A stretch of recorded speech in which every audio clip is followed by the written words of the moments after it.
Muy bien. Bueno, pues bienvenidos a todos. Aquí estamos otra vez en otra sesión del Foro Venoso Mexicano. Realmente, pues una felicitación porque creo que se está haciendo pues muy accesible la información para toda la comunidad médica y agradecemos a la coordinación del doctor Guerrero, del doctor Aldret y del doctor Parra para invitarnos a estas sesiones tan interesantes. Aquí el día de hoy vamos a abordar un tema que es bastante importante en general para la población de pacientes que nosotros vemos. Es muy importante que el médico de primer contacto o los médicos que en general van a manejar estos pacientes se den una idea de hacia dónde orientar el mejor manejo de una úlcera. Tenemos varios tipos de úlcera, sobre todo debemos de tratar de diferenciar una úlcera venosa de una úlcera arterial, porque a veces es cuestión de tiempo en el que pueda progresar el problema. Entonces vamos a abordar este tema con el doctor Gustavo Rubio Argüello. Él es cirujano vascular y endovascular. Él es egresado del Hospital General de México y tiene una trayectoria bastante diversa en todo lo que es cirugía vascular y el tratamiento de estos pacientes. Nos va a hablar de esta patología y pues cómo diferenciar ambas patologías. El doctor es miembro de varias sociedades internacionales, entre ellas pues la Sociedad de Cirujanos Endovasculares de Latinoamérica, la Sociedad Mexicana de Cirugía Vascular y Endovascular, la Sociedad de Intervencionismo, el ICEPS, y participa activamente en varios congresos. Entonces, doctor, le damos una bienvenida muy cálida y agradecemos que participe con nosotros para este tema. Muy amable.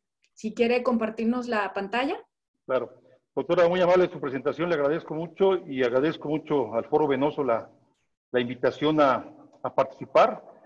Realmente es una iniciativa que uno debe aplaudir porque esto le da oportunidad a toda la comunidad médica de tener acceso a la información de la especialidad, ¿sí?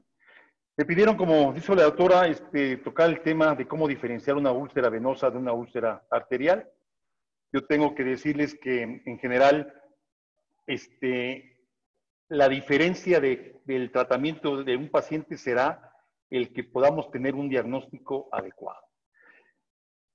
Yo tengo que comentarles que tradicionalmente esto sería, digamos, una úlcera arterial, una úlcera venosa, y nos toca ver que muchos especialistas manejan estos pacientes, el médico internista, el geriatra, el cirujano general, el ortopedista, pero desafortunadamente no le ponen la atención que merecen este tipo de entidades, ¿sí?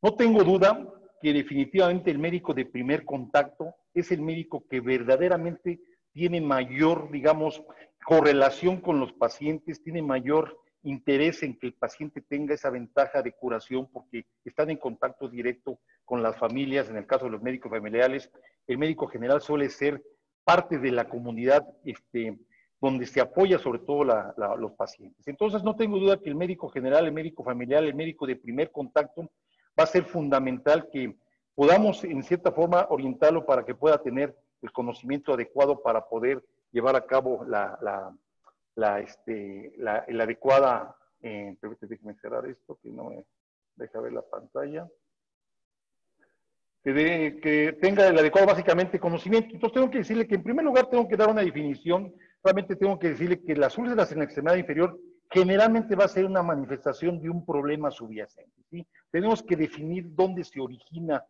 la enfermedad para poder tratarlo. No podemos únicamente diagnosticar como úlcera en la extremidad inferior, tenemos que saber ponerle un apellido y sobre todo darle un tratamiento. Sabemos que va a ser la pérdida de continuidad de la piel que tarda más de 4 a 6 semanas en cerrar, o sea, son heridas crónicas que surgen de factores predisponentes que afectan sobre todo la habilidad del tejido para mantener su integridad y reparar el daño, ¿sí? Esta sería, digamos, lo que sería una definición en general de lo que son las úlceras. Este cuadro se ve impresionante. Por supuesto que no voy a llenar todos los espacios. Me interesa que en esta charla que está dirigida básicamente a la diferenciación arterial y venosa, tenemos que tocar. Son muchas las entidades que pueden desarrollar una úlcera en las extremidades inferiores, pero definitivamente que nuestro objetivo va a ser sobre todo poner interés en las úlceras venosas y en las úlceras arteriales, ¿sí? Vamos a ver claramente las características de cada una de ellas. Tengo que decirles que el definitivo, la etiología vascular va a ser prácticamente el 90 al 95% de la causa de las úlceras en las extremidades inferiores, ¿sí? Sabemos que la úlcera venosa, prácticamente el 80% de las úlceras van a ser de origen venoso. Es una entidad afortunadamente no tan grave, pero más frecuente de lo que nos imaginamos y que afecta notoriamente la calidad de vida de nuestros pacientes, ¿sí? La úlcera arterial no deja de ser importante, cada vez la vemos mucho más presente porque definitivamente los pacientes no cuidan realmente los factores de riesgo. Sabemos que va a ser producto de la aterosclerosis que se acelera con la diabetes, se acelera con el tabaco, habrá situaciones inflamatorias, enfermedades de la colágena que pueden influir notoriamente en algún tipo de presentación de úlceras. Vamos a ir viendo paulatinamente las características de estas, ¿sí? Yo este cuadro quiero que pongan mucha atención porque se me hace muy importante el poder diferenciar de primera instancia. Debemos recordar que nuestro paciente va a llegar con nosotros porque tiene una úlcera. Él no le va a interesar que le hagamos ni siquiera, digamos, no le va a interesar que toquemos los pulsos. Habrá que hacerlo, pero tenemos que darle importancia a la úlcera porque el paciente viene por la úlcera. Entonces vamos a analizar primero, vamos a ver la causa, vamos a ver que la úlcera venosa, que es la más frecuente, suele ser secundaria a una enfermedad venosa primaria, que viene siendo básicamente una insuficiencia superficial, o puede ser secundaria a una trombosis venosa profunda o una oclusión venosa crónica. Esas son las causas fundamentales. El síndrome postrombótico, como sabemos, es muy frecuente cuando los pacientes no tienen un tratamiento adecuado de una trombosis. Entonces, la insuficiencia venosa primaria y secundaria va a ser la causa fundamental de la úlcera venosa. La úlcera arterial o isquémica, por supuesto que va a tener relación sobre todo con estos factores de riesgo, como es la aterosclerosis, la diabetes, el tabaquismo tan acrecentado en nuestra población y sobre todo también en algunos pacientes con una hipertensión arterial mal controlada. En relación a la clínica, las manifestaciones clínicas es muy importante, afortunadamente, con un interrogatorio dirigido, un interrogatorio adecuado, una exploración, vamos a poder conocer claramente el paciente. La clínica de la úlcera venosa suele ser una úlcera no tan dolorosa, hay pacientes que sí tienen dolor importante, pero el paciente va a referir que alivia cuando se recuesta, cuando está en decúbito. Vamos a ver que se acompaña muchas veces de comezón importante, a diferencia de la úlcera arterial que suele ser verdaderamente dolorosa, un dolor urente incapacitante, que aumenta con el decúbito. Es típico que el paciente le dice, yo me acuesto y me siento peor. Y claro, el paciente comenta básicamente que se siente mejor cuando tiene la pierna hacia abajo, cuando cuelga la extremidad, ¿sí? Así que vamos a poner atención sobre todo en esta referencia que hacen los pacientes. En relación a los pulsos, por supuesto que en el paciente venoso suelen estar presentes y normales. En el paciente arterial estarán apenas perceptibles o estarán ausentes. Es un factor que rápidamente nos diferencia, ¿sí? La localización, esto va a ser interesante, se van a dar cuenta también en las esquemas que voy a mostrar adelante, que lo más frecuente en las úlceras venosas es que suele estar en el tercio distal de la pierna. Y generalmente llamamos que son maleolares o perimaleolares, están en la cara interna, lateral interna más frecuentemente y ocasionalmente en externa. Van a ver muy bien que tienen mucha relación sobre todo con la anatomía venosa superficial, sobre todo con la insuficiencia de venas perforadas. Ya veremos más adelante en relación a la clasificación y al análisis. En relación a la úlcera arterial, suelen ser úlceras más pequeñas, suelen ser úlceras muy dolorosas y casi siempre son distales, casi siempre son por debajo del tobillo, muchas veces en la cara lateral del pie, entre los dedos o en la planta del pie, como veremos más adelante. Entonces, desde ahí podemos diferenciar a la simple inspección de qué se trata, ¿sí? Los aspectos de la úlcera. Estas úlceras que cuando el paciente acude con el médico, pues porque ya probó diferentes alternativas de familiares y curaciones ligeras, entonces suelen llegar con un aspecto, unas úlceras verdaderamente complicadas muchas veces. Generalmente el hecho del ulceroso, del paciente venoso, va a ser en cierta forma algo fibrinoso. Algo importante es que va a tener algo de granulación, a diferencia del hecho de que puede mostrar justamente la úlcera arterial que suele estar seca, suele ser atrófica, a veces con un fondo negruzco o necrótico. que es lo que la caracteriza, ¿sí?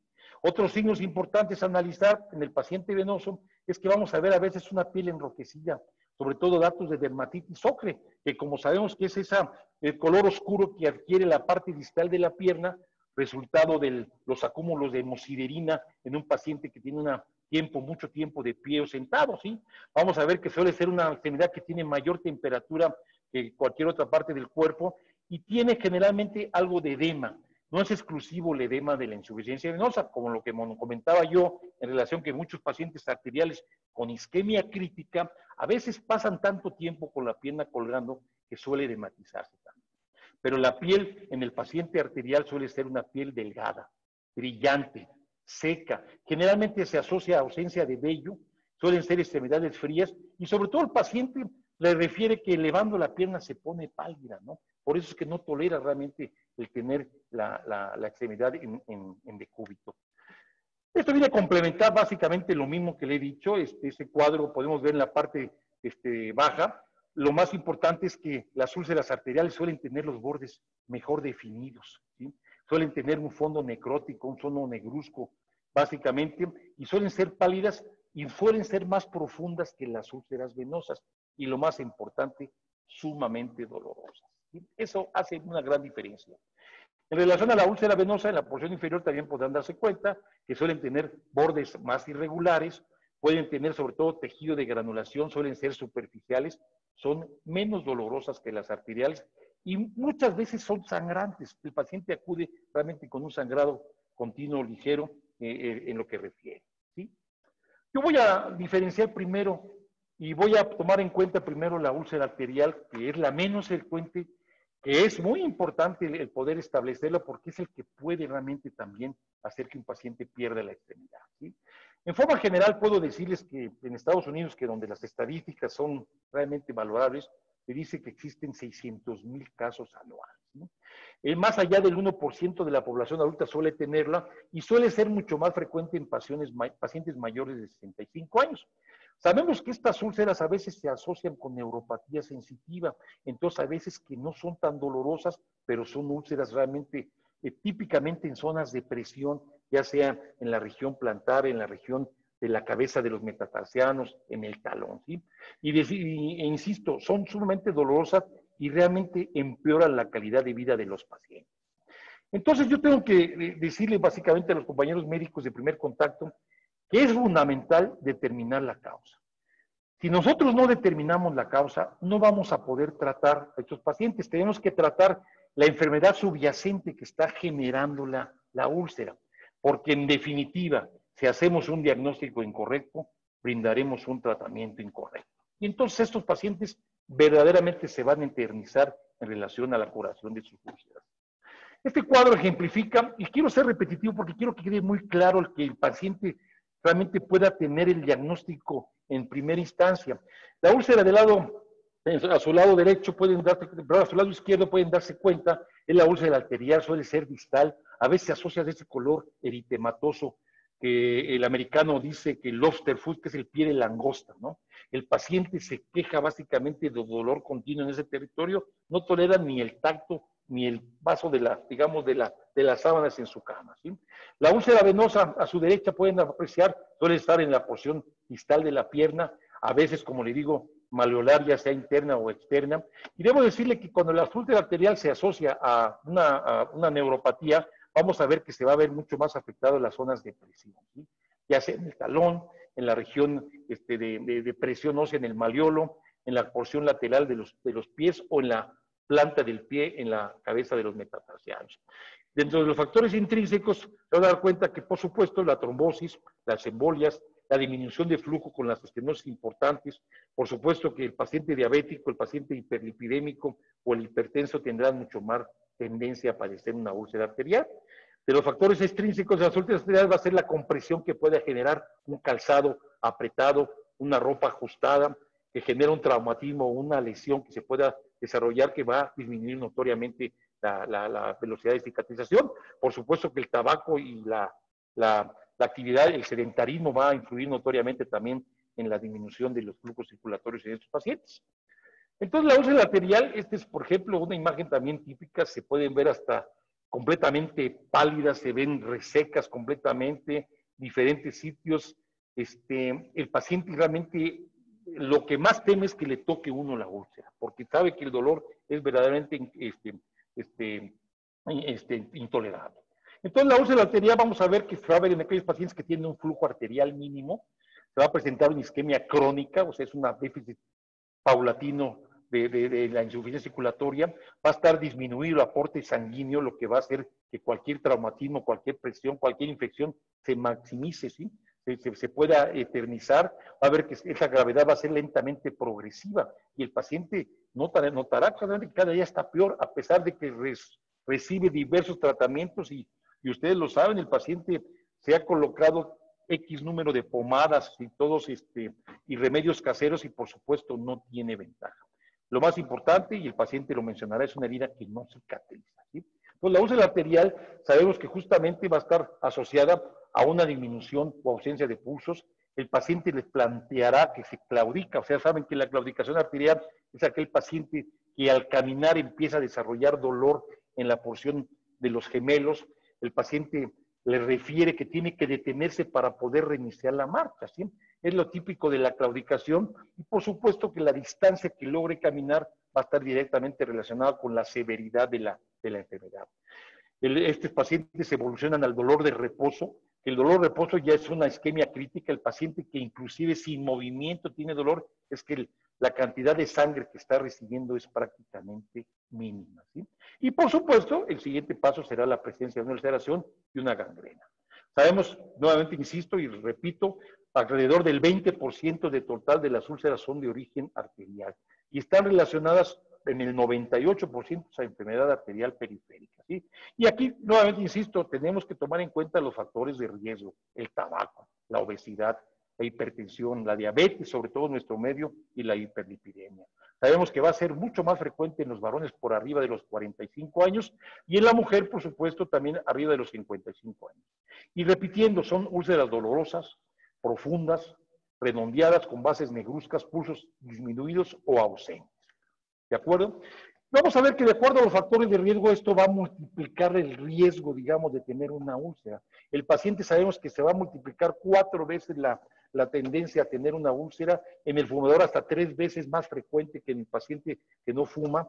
Y vamos a ver lo que se refiere al que dice aquí Ankle Brachial Index, es el índice tobillo-brazo, la traducción en español. Vamos a ver y les voy a mostrar que qué sencillo es tomar este índice, que yo siento que es muy importante que el médico de primer contacto tenga la oportunidad de detectar esto y van a ver que es muy factible y muy sencillo, ¿sí? Índice tobillo-brazo por debajo de 0.07, el paciente ya tiene una sintomatología importante y va a multiplicar hasta casi 2.5 o 3 veces el riesgo de una ulceración cuando está por debajo de 0.5 el tobillo-brazo.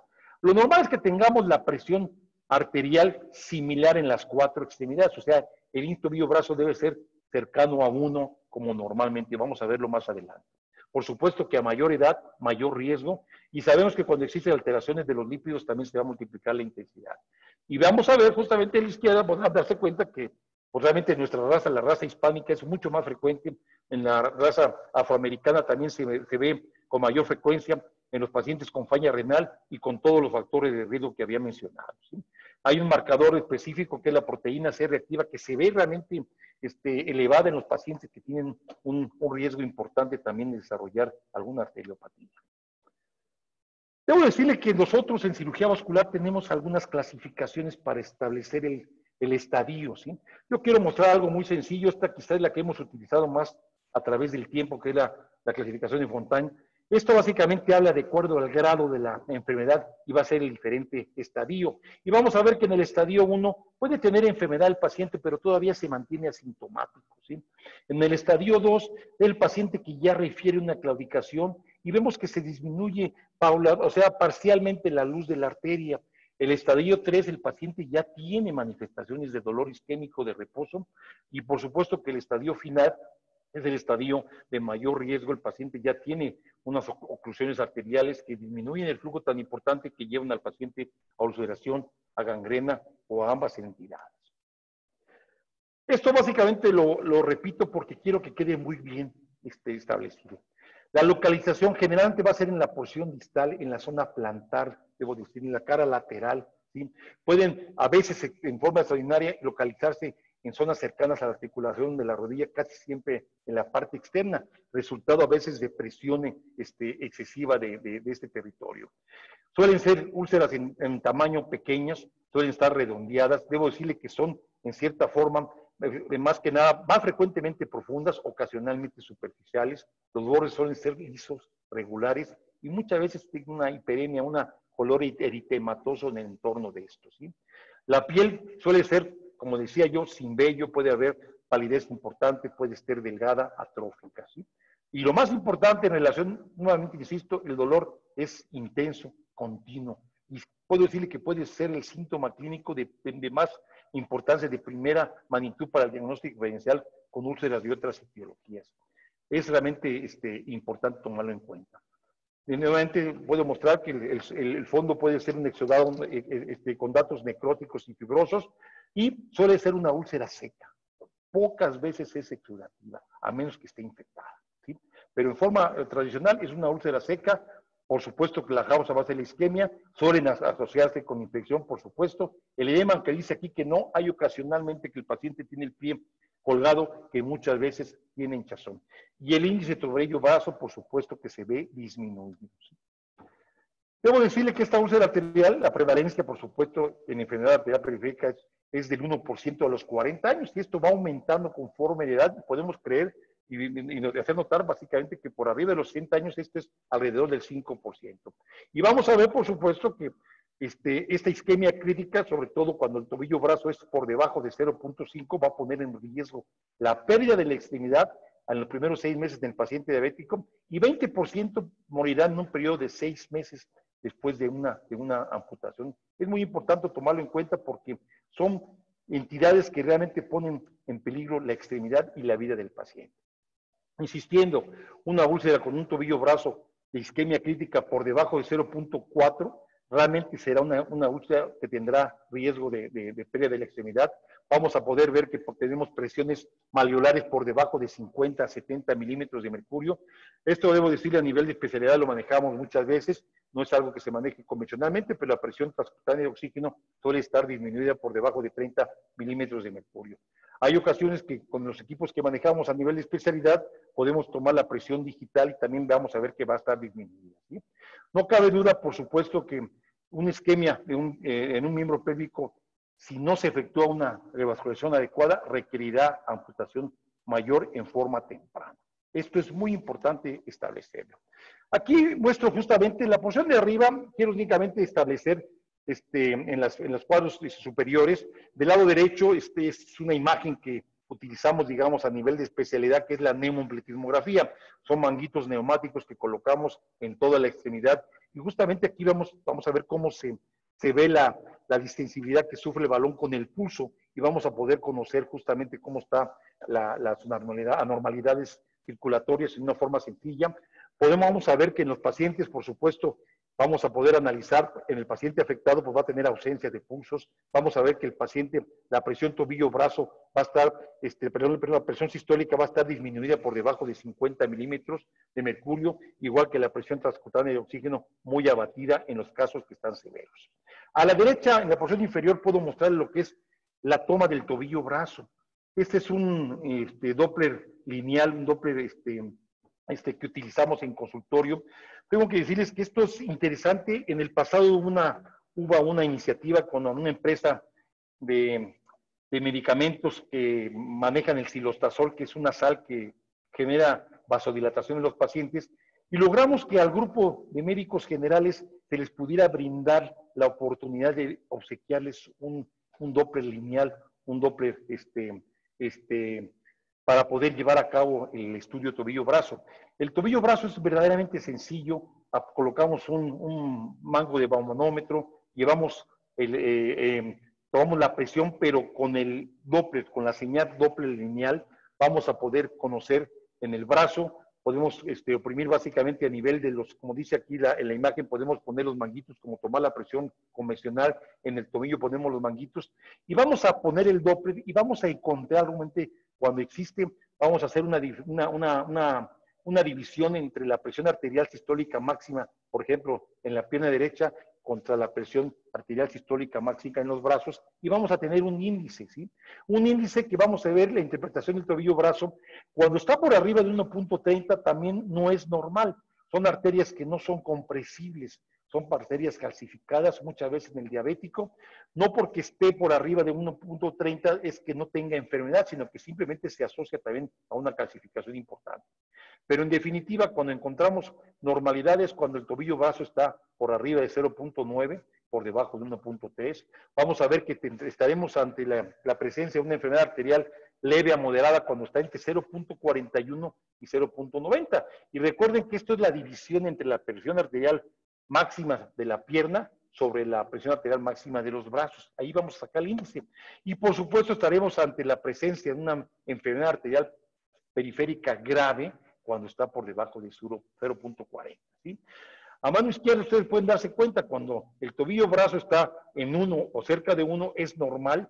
El paciente va a estar asintomático cuando empieza a bajar justamente este índice y todavía está por arriba de 0.70, 0.80, pero va a empezar con manifestaciones clínicas cuando justamente está por debajo de 0.7. Y esto, por supuesto, se va a incrementar en cuanto a la severidad. Va a haber dolor de reposo cuando va siendo más bajo el tobillo-brazo y, por supuesto, por debajo de 0.3 el paciente estará realmente con gran riesgo de pérdida de la extremidad, con ulceración o con gangrena. En la porción inferior se dará cuenta que dependiendo el tobillo-brazo será el tratamiento que daremos a los pacientes. En forma inicial habrá que modificar sobre todo los factores de riesgo para poder tener ventaja, y en los pacientes que ya tienen dolor en reposo, en algunos claudicantes que modifican su estilo de vida, sí tenemos que llevarlos ya sea a una cirugía o a un procedimiento de cirugía endovascular que tanto está en boga actualmente, con la utilización de angioplastía o dispositivos endovasculares para revascularización. ¿Sí?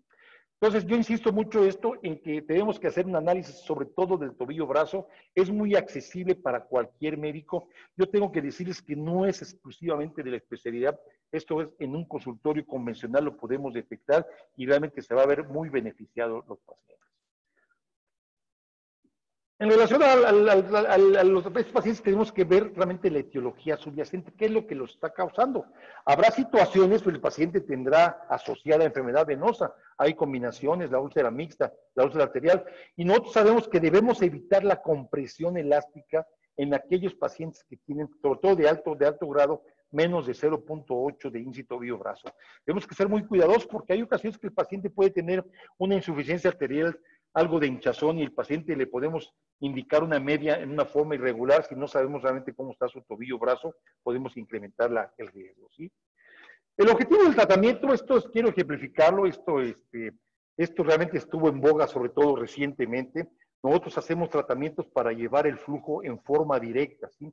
Aquella definición que tuvimos en el pasado de que la microcirculación era la causa de la pérdida de la presión, no, olvídense. Sabemos que la afección troncular es la causa más importante de que un paciente pueda perder sus extremidades. Y troncular me refiero a oclusión de la arteria femoral, de la arteria ilíaca, de la poplitea, de las arterias tibiales. Y este esquema, sobre todo en color, nos habla del territorio que nutre cada una de las arterias, ¿no?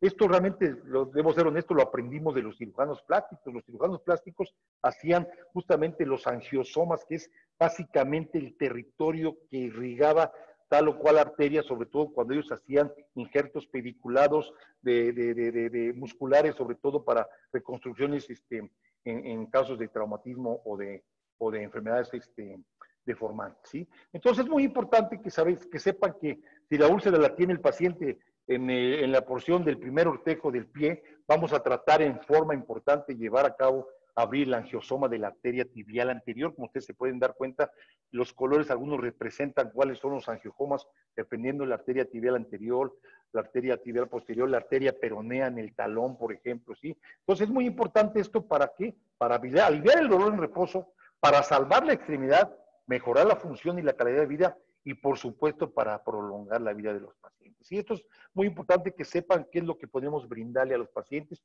Sabemos que la diabetes es algo que tenemos que realmente controlar en nuestro medio. Sabemos que estos pacientes presentarán durante el riesgo de tener una úlcera hasta el 3% cada año. Vamos a ver que el 15% tendrán una úlcera durante su vida en los pacientes diabéticos. Y vamos a poder conocer también que estos pacientes tendrán enfermedad arterial periférica una vez, hasta el 8% de los pacientes que se diagnostica la diabetes mellitus, y vamos a ver que aquellos pacientes que tienen más de 20 años, el 45% de ellos tendrán riesgo de una amputación, ¿sí? Así que tenemos que tener en claro que estas amputaciones se pueden ver 5 o 10 veces más frecuente que en una población normal. Es de ahí la importancia de ello. Y sabemos muy bien que la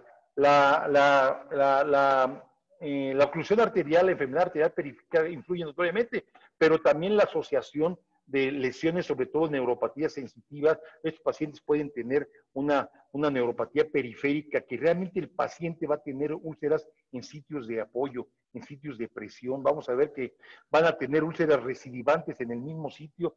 Las curaciones superficiales locales a veces no son suficientes, tenemos que modificar los apoyos. Estos pacientes tienen que asociarse con el manejo, con el podiatra, básicamente, para tratar de evitar la formación de callos, evitar la presión excesiva en algunos territorios. Entonces, tenemos que hacer énfasis sobre todo en la vascularidad, pero en el diabético tenemos que conocer que muchas veces se asocia sobre todo a neuropatía en diferentes tipos, ¿sí?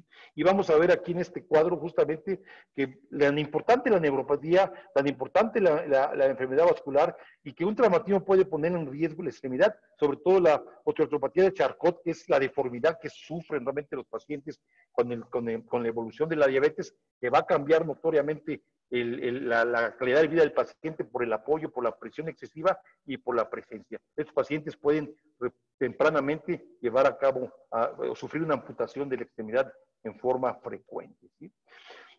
Como todo en medicina tenemos clasificaciones de todo tipo, ¿sí? Y tenemos en cirugía vascular clasificaciones varias. Esta quizá es la que más estamos utilizando recientemente, es la clasificación de Wi-Fi de la Sociedad Americana de Cirugía Vascular. La W se refiere a la traducción de herida, básicamente. La I básicamente va a hablar de la isquemia. Y la FI va a ser de la foot infection o la infección en el pie. Y vamos a poder evaluar en diferente tipo, vamos a poder ver cuando es muy bajo el riesgo, cuando es bajo el riesgo, cuando es moderado, cuando es alto.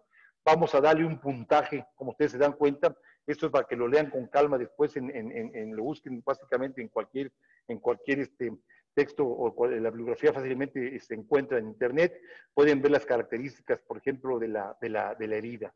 Cuando las úlceras son superficial, cuando son superficiales, si es la porción distal, si existe afección o no del hueso. O sea, todo esto va a calificar y vamos a poder conocer qué riesgo tiene el paciente y qué paciente va a necesitar una revascularización temprana.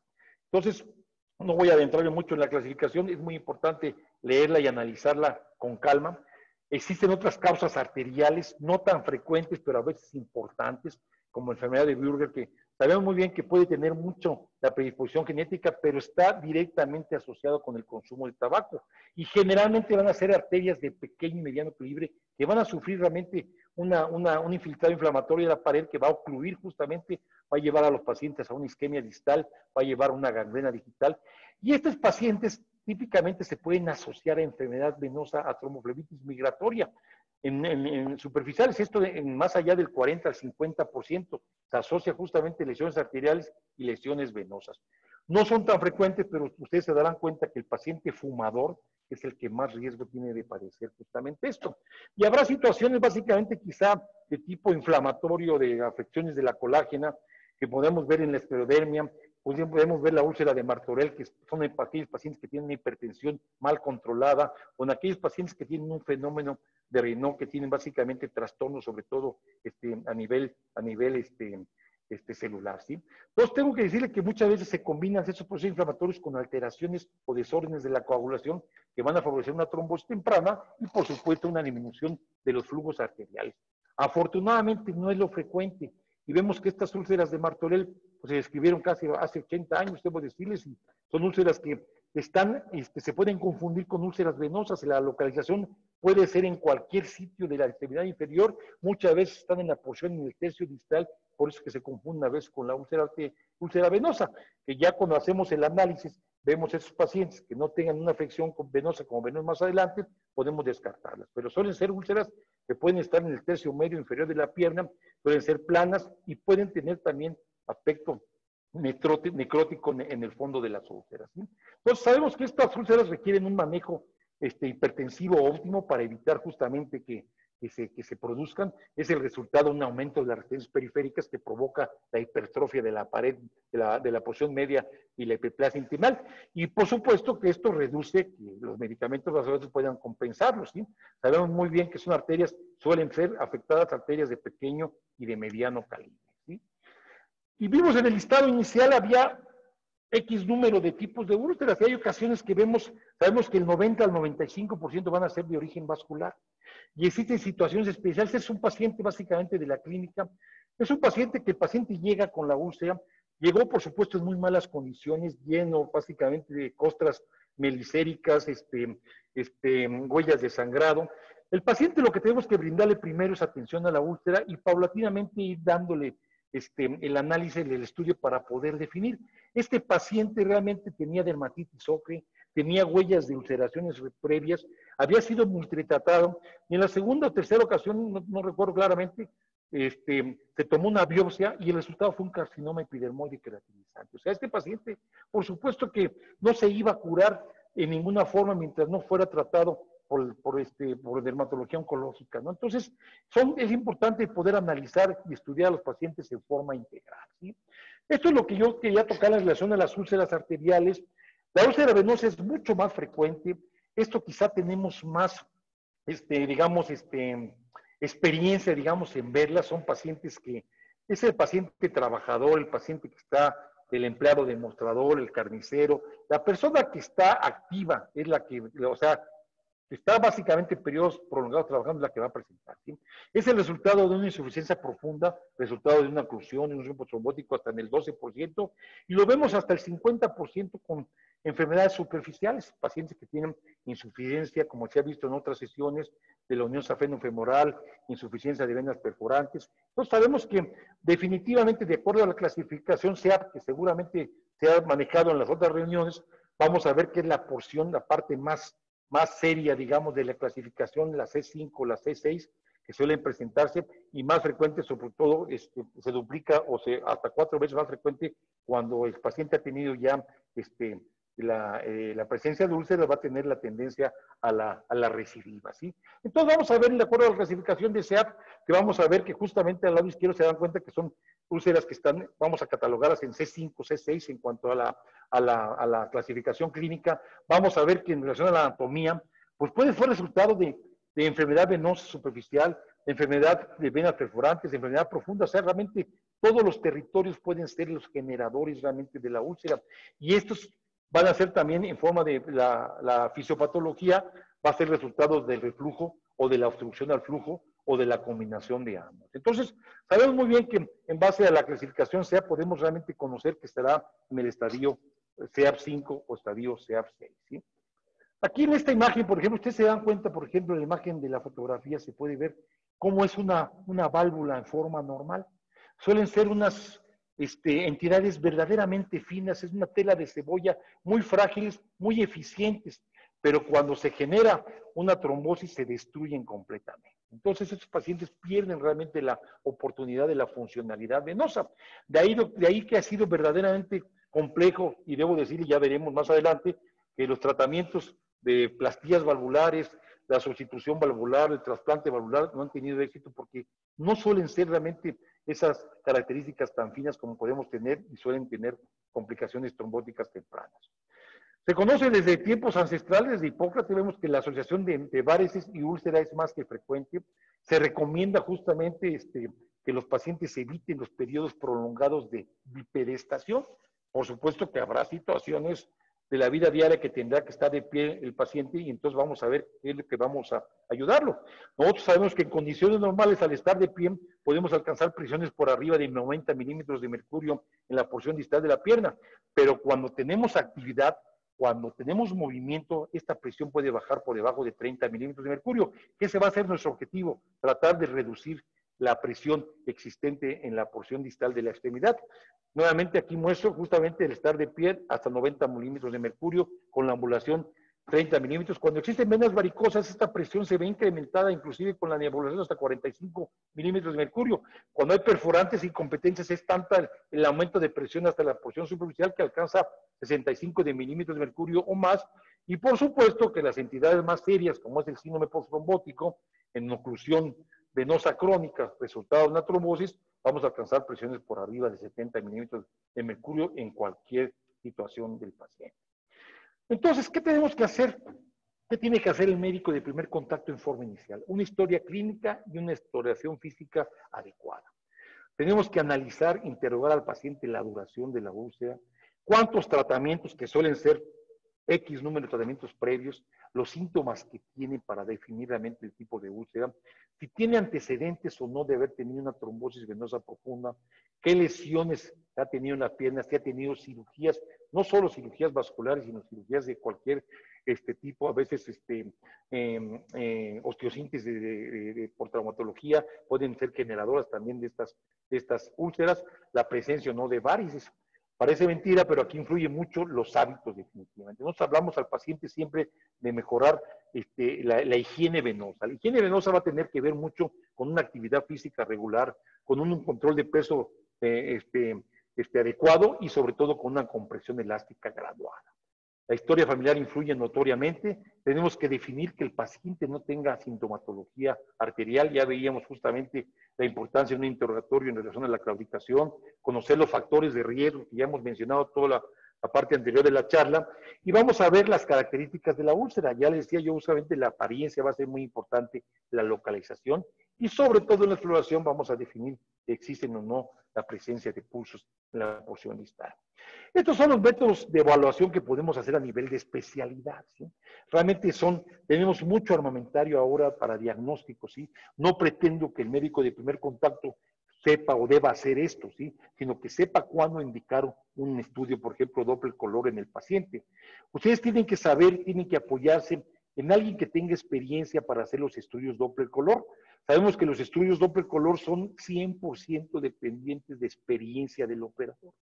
¿Cuántas veces vemos pacientes que llegan con un eco Doppler color, con una interpretación verdaderamente que deja mucho que desear, solamente habla muestran datos de insuficiencia circulatoria, apoyarse en la clínica para llegar al diagnóstico, o sea, no dice nada, ¿no? Esto habla básicamente de que tenemos que conocer dónde vamos a enviar a nuestros pacientes, pero debemos saber que existen muchas alternativas para poder conocer el estado realmente de la insuficiencia venosa, que no voy a entrar más en detalle en este punto.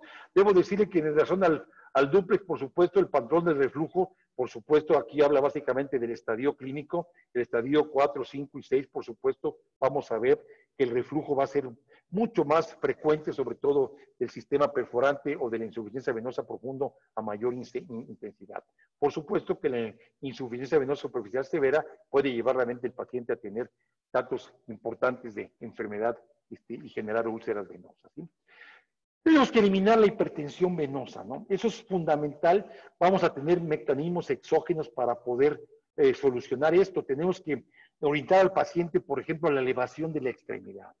Yo tengo que decirles que al paciente le insisto mucho la importancia de la elevación de la extremidad cuando tenga oportunidad de hacerlo, ¿sí? Pero también insisto que no es suficiente, ni es adecuado, ni recomendable que ponga una almohada para subir la extremidad.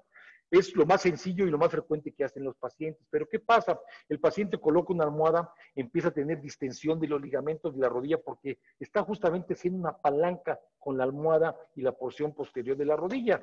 Entonces, no puede dormir de lado, no puede dormir boca abajo, dormido por allá va a dar la almohada. Entonces, yo tengo que insistir en que es mejor que eleve completamente, por ejemplo, en el caso de su cama, la porción distal de la cama, la piecera, colocar un trozo de madera de 15 centímetros, un par de libros, un par de directorios, bueno, ya directorios ya no hay, pero un tabique para que eleve la piecera de la cama y mantenga justamente ese drenaje, que parece mentira, pero el que drenaje durante el sueño de 8 o 9 horas de sueño va a ser muy útil. El paciente va a tener disminución del edema y mejoría de los síntomas.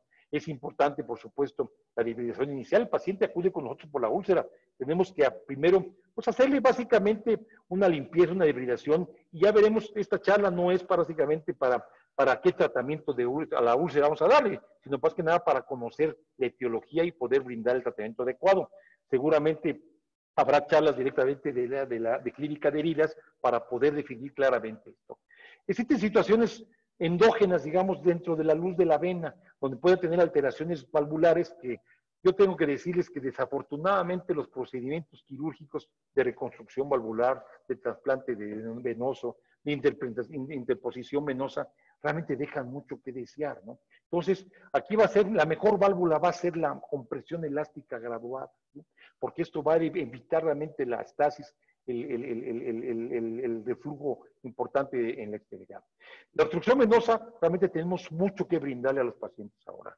En forma aguda tenemos mecanismos de trombectomía, mecánica, farmacomecánica, y en obstrucción venosa crónica cada vez hacemos más, sobre todo de sobriteración de las venas, podemos hacer angioplastías, colocamos stents, y el paciente recupera mucho la funcionalidad y sobre todo mejora mucho la calidad de vida, ¿sí? Tampoco la charla está dirigida para ello, pero hay mucho que brindarle a los pacientes, ¿sí?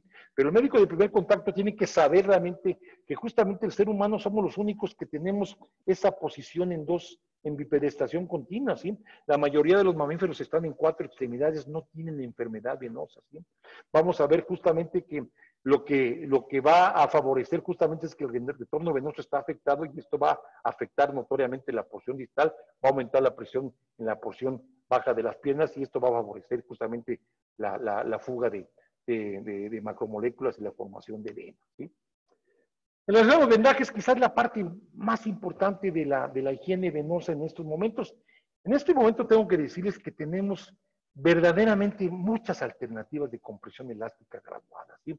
En el pasado era verdaderamente complejo, teníamos poca presencia realmente de elementos, los pacientes se rehusaban continuamente porque eran elementos muy rígidos, muy gruesos y la verdad cosméticamente desagradables. Entonces, el paciente evitaba utilizar la compresión elástica graduada. Ahora esto se ha modificado. Existen elementos realmente de compresión multicapa que suelen ser efectivas, que desafortunadamente también en forma frecuente son laboriosas y no son lo más estético, pero es lo que más se recomienda, ¿sí? Esto puede realmente disminuir notoriamente hasta 40 o 45 milímetros de mercurio la presión en el tobillo. Hay situaciones también de vendajes inelásticos que el ejemplo más representativo es la bota de una. Esto justamente se utilizó por mucho tiempo, es una compresión que se genera justamente en la extremidad. Hay que explicarle al paciente que son vendajes que no dan de sí, no son elásticos. Entonces el paciente que pasa mucho tiempo de pie sentado va a tener incomodidad porque va a aumentar la presión, porque va a aumentar el volumen de la pierna y el vendaje es fijo. Entonces esto es realmente hacerle ver al paciente que, por ejemplo, en el uso de la bota de una, nos va a ayudar justamente a debilitar, a cicatrizar, pero el paciente tiene que hacer su colaboración en el sentido de evitar excesivamente estar parado o sentado para evitar la incomodidad. Decía yo que en relación a la compresión elástica graduada existen diferentes alternativas. Debo decirles que es muy importante insistir al paciente que verifiquen que si compran un producto venga graduado en milímetros de mercurio, que no se deje llevar simplemente con el hecho de que es suave compresión, mediana compresión, no, que venga graduado para que sea verdaderamente eficiente, ¿sí? En promedio tengo que decirle que para que sea eficiente debe tener alrededor de 20 milímetros de mercurio, de 20 a 30 milímetros, para que tengamos verdaderamente una compresión elástica graduada adecuada, ¿sí? Existen, le digo, muchas alternativas, hay diferentes marcas en este momento y verdaderamente elementos de mayor calidad, ¿sí? Aquí básicamente hablamos del nivel de evidencia y está bien claro que en C5, en C6, el nivel de evidencia está bien claro. Es un nivel de evidencia 1B. Realmente el resultado es un nivel de recomendación bastante importante, saberlo para nuestros pacientes que se van a beneficiar realmente con la compresión. Ya decía yo que habrá pacientes en donde va a estar contraindicada o no estará indicada la compresión elástica. Por supuesto, cuando existe un tobillo-brazo con menor de 0.5, tenemos que evitar que utilice porque podemos complicar al paciente más que beneficiarlo. Y vamos a ver que vamos a utilizar básicamente compresiones medianas alrededor de 15 a 20 milímetros de mercurio en pacientes que tengan alrededor de 0.6 a 0.8 y por supuesto que mayor de 0.8 la compresión que requiere el paciente, generalmente 20 a 30 milímetros de mercurio en forma usual. El paciente viene con nosotros por la presencia de úlcera, ¿sí? Insisto, esta sesión no es para mostrar la curación porque no somos expertos realmente en clínica de heridas, pero el paciente sabemos que tenemos que tener una úlcera limpia, tenemos que debridarla de primera instancia, tenemos que controlar la humedad con diferentes elementos y en caso de infección, controlar la infección. Esto tendremos que hacerlo en forma definitiva y tendremos que apoyarnos quizá con una clínica de heridas en la situación, sobre todo para llevar a cabo la curación adecuada. Existen muchas situaciones que inclusive con nosotros no manejamos, como son los injertos de espesor mediano, el reemplazo cutáneo. Existen modalidades biofísicas, la terapia de vacío, el BAC, por ejemplo, lo utilizamos mucho, sobre todo, pero quizá mucho más en lesiones arteriales, más que en úlceras venosas, lo llegamos a utilizar. Realmente el oxígeno hiperbárico es muy controversial. Yo debo decirle, yo personalmente no lo recomiendo, no veo resultados adecuados. Y por supuesto que existen tratamientos farmacológicos. El paciente siempre va a querer o va a necesitar un apoyo. Debo decirle que existen muchos medicamentos realmente de los que llamamos en cierta forma flegotónicos. Debo decirle que se ven beneficiados. Hay pacientes que se benefician con la fracción flavonoide fundamentalmente, o con, por ejemplo, debo decirles que la sulfodexida nos ha mostrado buenos resultados, sobre todo en la mejora del dolor y en acelerar la cicatrización, ¿sí? Y vemos también que diferentes flavonoides pueden beneficiar sobre todo los síntomas de pesadez, de dolor o de cansancio, ¿sí? La misma diosmina micronizada, o sea, existen realmente 25 o 30 productos, es cosa de conocerlos. Existe, por ejemplo, la troxerutina, que realmente este producto se utilizó más como linfodinámico que como flebotónico, y lo utilizamos mucho, sobre todo en procesos inflamatorios con buenos resultados. En relación al manejo inicial, esto básicamente es lo que nos refiere a las úlceras arteriales. Porque vamos a ver, el paciente viene con nosotros, exploración física la llevamos a cabo, tiene pulsos palpables que sí tienen, que el tobillo brazo es arriba de 0.8, podemos darle una compresión elástica y un manejo local de la herida para llevar a cabo realmente el tratamiento. Si el paciente no tiene pulsos palpables, el tobillo brazo está disminuido, tenemos que ser cautos con la compresión, sobre todo para tener una buena respuesta. En los pacientes con un déficit inferior a 0.6 tenemos que llevar un tratamiento local, de lo que sobre todo tenemos que planear y llevar a cabo una revascularización para mejorar la curación. Eso es lo que se refiere básicamente a cirugía más compresión o únicamente compresión, y vemos, por supuesto, del lado izquierdo que los pacientes en que se asocia la cirugía en los diferentes modalidades más compresión tendremos menos recurrencia y mejor velocidad de curación, ¿sí? Sabemos que tenemos que conocer la etiología para llevar el manejo adecuado. En el caso de obstrucción, debo decirle que tradicionalmente mucho tiempo se hacía cirugía derivativa, se hacía un procedimiento de operación de palma, que era un procedimiento no poco cruento y desgraciadamente con resultados no muy halagüeños. Entonces, esto se hacía básicamente, mejoraba temporalmente el edema de las piernas, la claudicación venosa, era llevar a cabo una derivación por un puente suprapúbico que se hacía con vena safena en forma inicial, y se llegó a hacer también con injertos sintéticos, pero ahora en este momento debo decirle que la cirugía endovascular definitivamente brinda mejores resultados en la obstrucción venosa. La angioplastía, los stents y ahora con el ultrasonido intravascular podemos tener realmente una mejor visión y sobre todo mejores resultados en los pacientes con obstrucción. En relación al reflujo, esto es muy importante, que es lo más frecuente que van a ver ustedes en sus consultorios, los pacientes que tienen un reflujo superficial. El paciente que se presenta con varicosidades importantes, con cambios de coloración, con edema y que están generando úlceras. El tratamiento del reflujo lo podemos hacer en diferentes modalidades y podemos hacer una ablación venosa desde una escleroterapia bien manejada, ecoguiada. Podemos tener resultados satisfactorios, podemos utilizar el láser, la radiofrecuencia, y a veces utilizamos sobre todo para la cirugía para manejo de las perforantes, que veremos que existen diferentes alternativas. Yo insisto, la valvuloplastía, el trasplante valvular, realmente los resultados dejan mucho que desear en relación a ventajas, ¿sí? En relación a la escleroterapia, se ha hablado ya también seguramente de este tema en forma importante. Es importante conocer sobre todo que en la presencia de úlceras tenemos que hacer una escleroterapia verdaderamente, pues, muy bien dirigida, siempre dirigida con el doble color para poder llevar a cabo la escleroterapia de los troncos safenos y sobre todo de las venas perforantes. realmente viene a resolver en forma importante la hipertensión venosa superficial. Existen, por supuesto, diferentes esclerosantes. En nuestro medio, lo más utilizado definitivamente es el policonol, más que nada en espuma. Utilizamos el yodo. Yo debo decirle que tengo una experiencia con yodo. El yodo es de cuidado verdaderamente. Las reacciones alérgicas no son poco frecuentes y sobre todo, si se aplica fuera de la vena, créame que el paciente lo recordará toda la vida. Duele verdaderamente, ¿sí? Debo decirles, siempre he apoyado el tratamiento de escleroterapia con el ultrasonido, sobre todo de los troncos mayores y de las perforantes. Definitivo, debo decirle que su eficacia compite con la ligadura quirúrgica, con la cateterectomía tradicional que siempre se ha hecho en cirugía venosa, ¿sí? Sabemos que el manejo quirúrgico, debo decirle que la ligadura, por ejemplo, la corsectomía es algo que se ha hecho mucho en Europa, la cateterectomía convencional.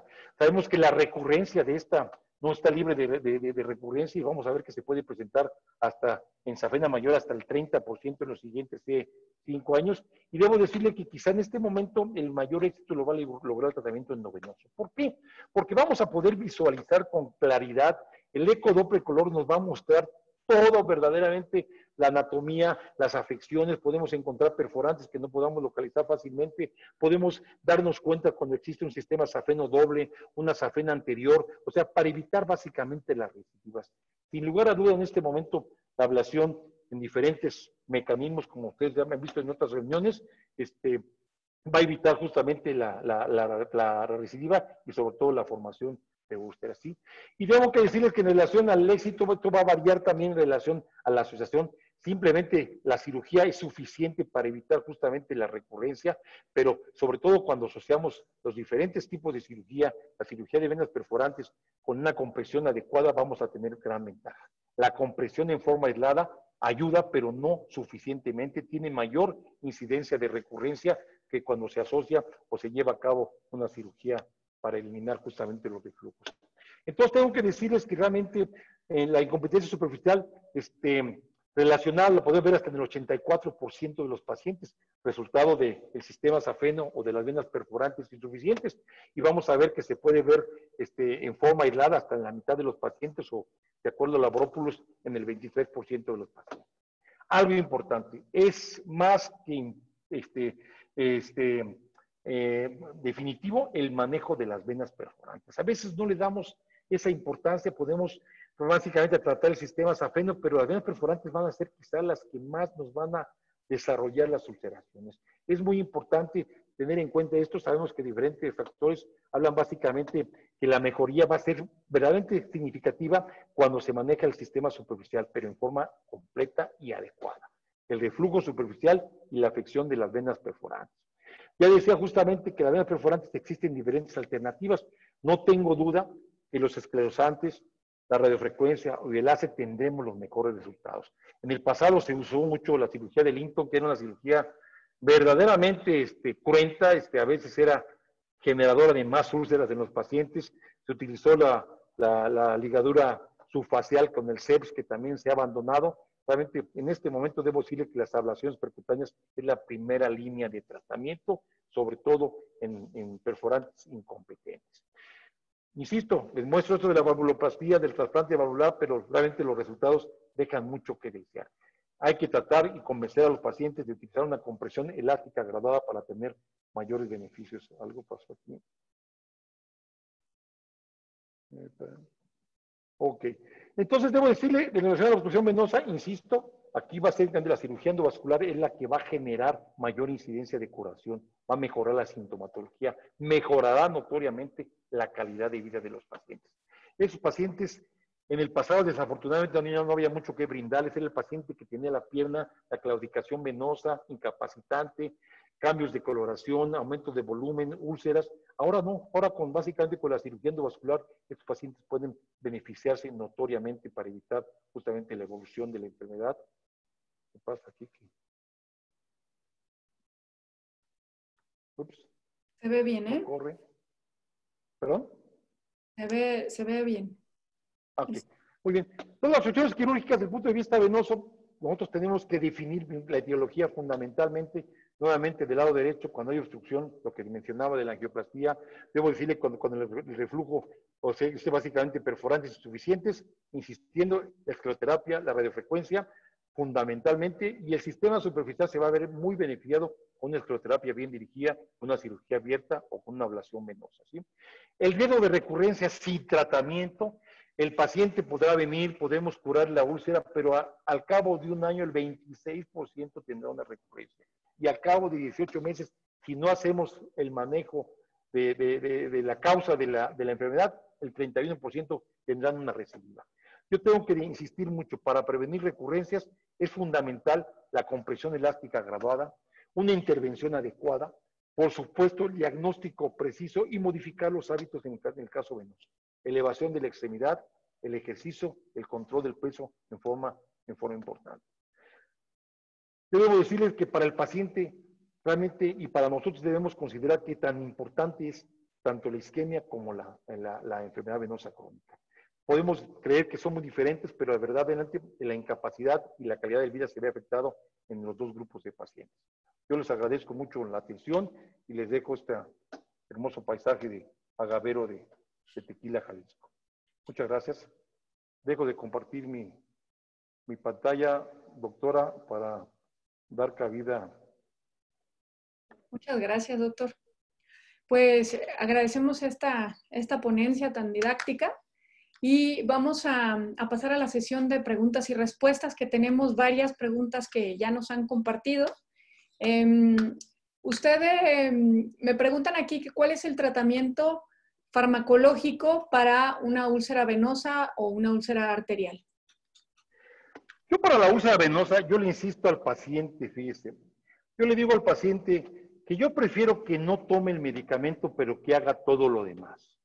Que utilice su compresión elástica, que eleve la extremidad, que conserve el peso y que tenga una actividad física regular.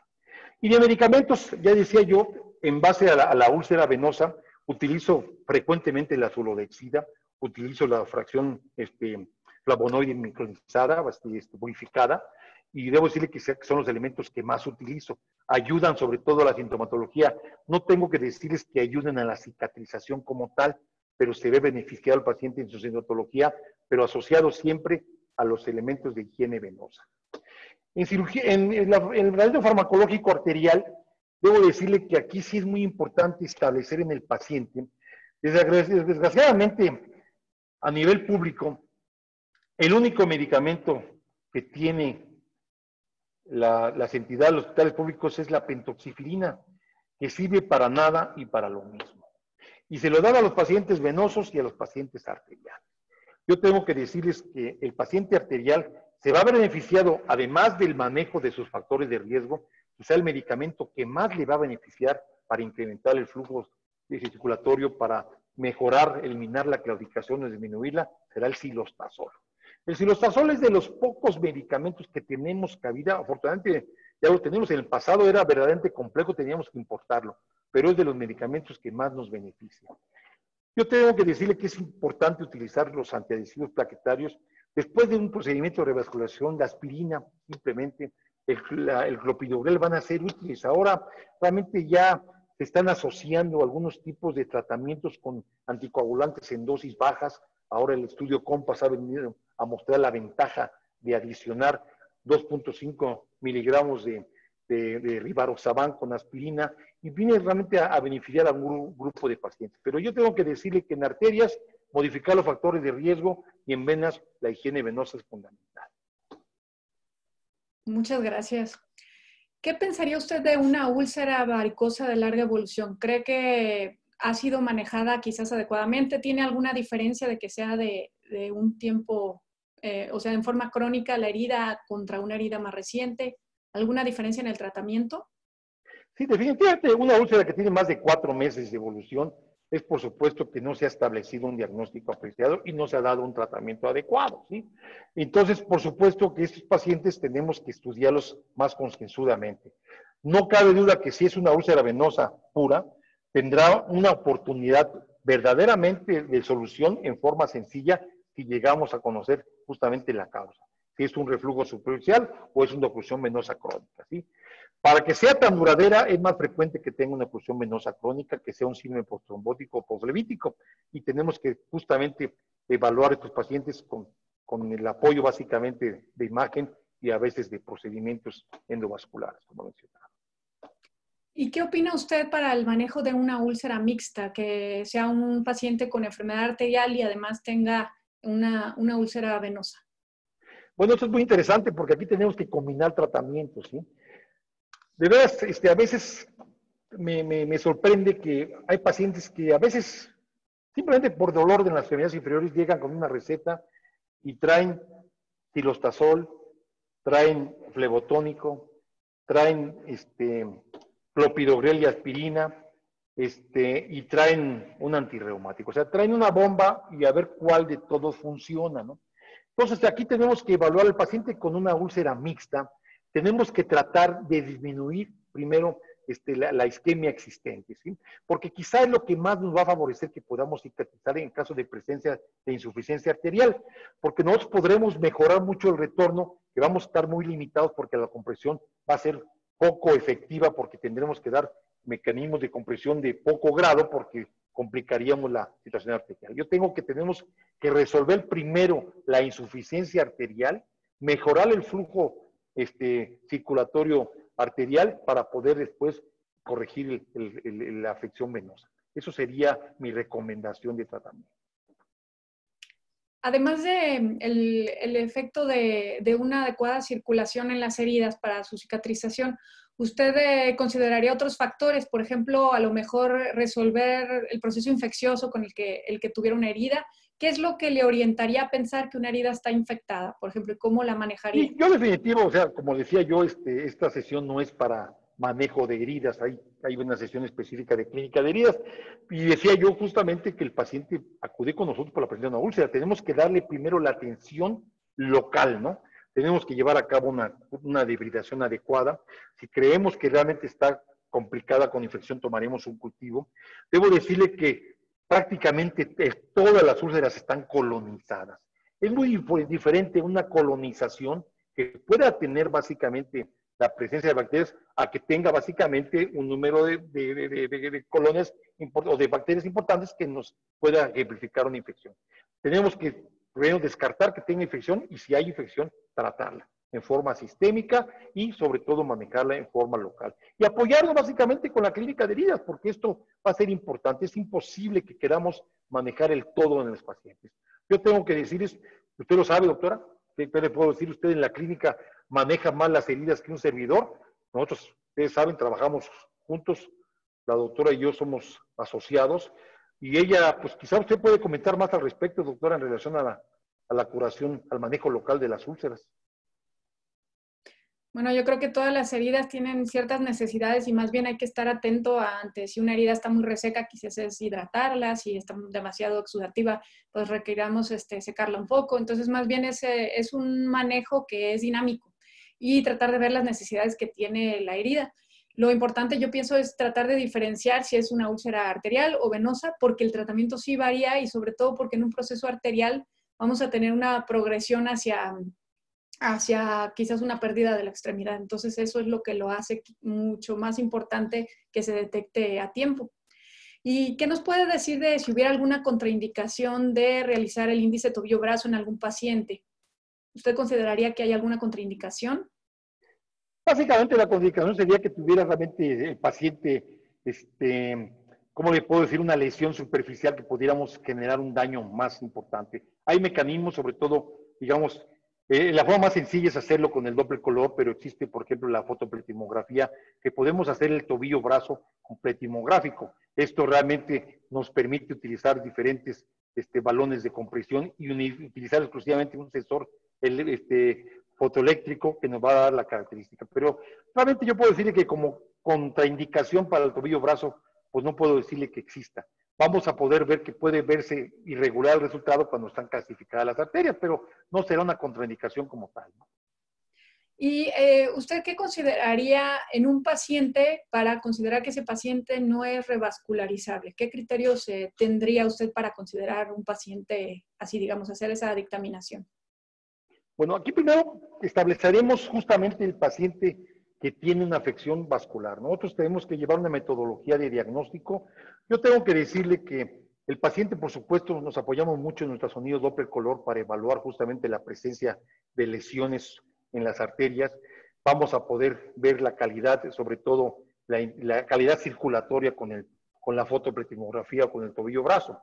Pero definitivamente yo tengo que decirle que los pacientes, para catalogarlos que son no revascularizables, tendría yo que llevarlos a una angiografía dirigida al segmento afectado. Yo también tengo que reconocer mi forma de manejo de los pacientes con arteriopatía. Yo nunca les pido estudios de imagen de más, ¿no? Si yo siento que el paciente tiene una oclusión en el territorio femoropopliteo porque la clínica me lo muestra, porque con el ultrasonido puedo detectarlo, no le voy a pedir estudios de imagen que van a, digamos, únicamente a generar mayor riesgo, sobre todo con la aplicación de contraste, como mucha gente utiliza la tomografía en forma excesiva. Yo al paciente le sugiero, si usted se va a tratar, si tiene decisión de tratamiento, yo lo sugiero llevarlo a una angiografía que va a ser diagnóstica, que nos va a evaluar realmente si podemos o no brindarle la ventaja de una respiración y en el mismo momento hacer la revascularización. No tiene caso, como en el pasado se hacía, el paciente se le solicitaba una arteriografía, regresaba y le decía, tiene oclusión, hay que operarlo, ¿no? Ahora no, ahora con las técnicas endovasculares podemos llevar a cabo la angiografía, podemos tratar al paciente en el mismo momento y si no es revascularizable en forma endovascular, tenemos la ventaja como cirujanos de hacer una derivación quirúrgica, ¿sí? Hay elementos, pero definitivo, en forma, negarle al paciente la posibilidad de una revascularización simplemente con un diagnóstico superficial no es adecuado, ¿no? Muchas gracias.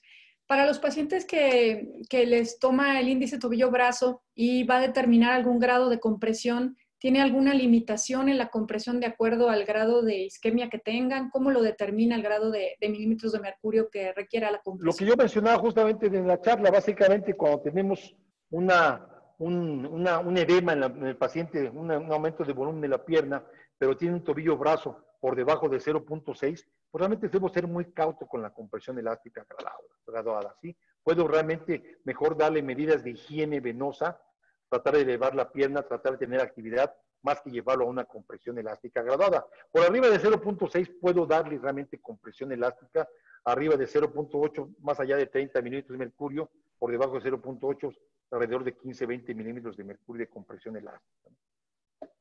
Y técnicamente es una pregunta pues con respecto a una úlcera perimaleolar en la cual no se pueda realizar el índice tobillo-brazo en esa zona. ¿Qué es lo que usted recomienda? ¿Que no se puede realizar qué, perdón? No se pueda colocar el manguito de compresión en la zona de la herida. No hay ningún problema, lo podemos colocar básicamente a nivel de la pantorrilla. Realmente no es que tenga que ser tobillo-brazo, podemos poner un poco más arriba el manguito sin mayor problema. Vamos a detectar el flujo a nivel de la arteria tibial posterior. Si existe una lesión en el territorio de la arteria, pues localizaremos la tibial posterior o el dorsal perio para poder evaluarlo, pero no sería una contraindicación, una lesión realmente en el tobillo para llevar a cabo el tobillo-brazo. Realmente ya sería, digamos, pantorrilla-brazo, pero realmente vamos a ocluir justamente el segmento que queremos eliminar el flujo para poder evaluar la presión distal, ¿no? Hay algunas preguntas con respecto al uso de la diosmina. ¿Usted consideraría que un paciente con insuficiencia venosa crónica y úlceras de esta etiología responde únicamente ante el tratamiento con diosmina o es necesario hacer un tratamiento complementario? Como decía yo hace un momento, yo prefiero que el paciente haga la modificación de los factores de riesgo, sobre todo lleve una higiene venosa adecuada, antes que pensar que la diosmina o cualquiera de los flevotónicos nos va a resolver la ulceración o la sintomatología en los pacientes. Yo lo suelo dar básicamente la diosmina, puedo dar, como le digo, la fracción flavonoide purificada, doy la sulodexida, doy la troxerotina, dependiendo básicamente el paciente. Hay pacientes que vamos a ayudar básicamente, sobre todo en su sintomatología, con algunos de los flevotónicos, pero no va a ser la solución a una úlcera ni a la insuficiencia venosa. Tenemos que encontrar justamente el causal, si es reflujo superficial, si es incompetencia valvular, si es básicamente oclusión, resolverlo antes que pensar que un medicamento de tipo flevotónico nos va a resolver. ¿Y usted qué recomendaría en los pacientes que no toleran o no quieren usar la compresión elástica y los pacientes que tienen una obesidad mórbida, en los cuales también sea muy complejo una compresión?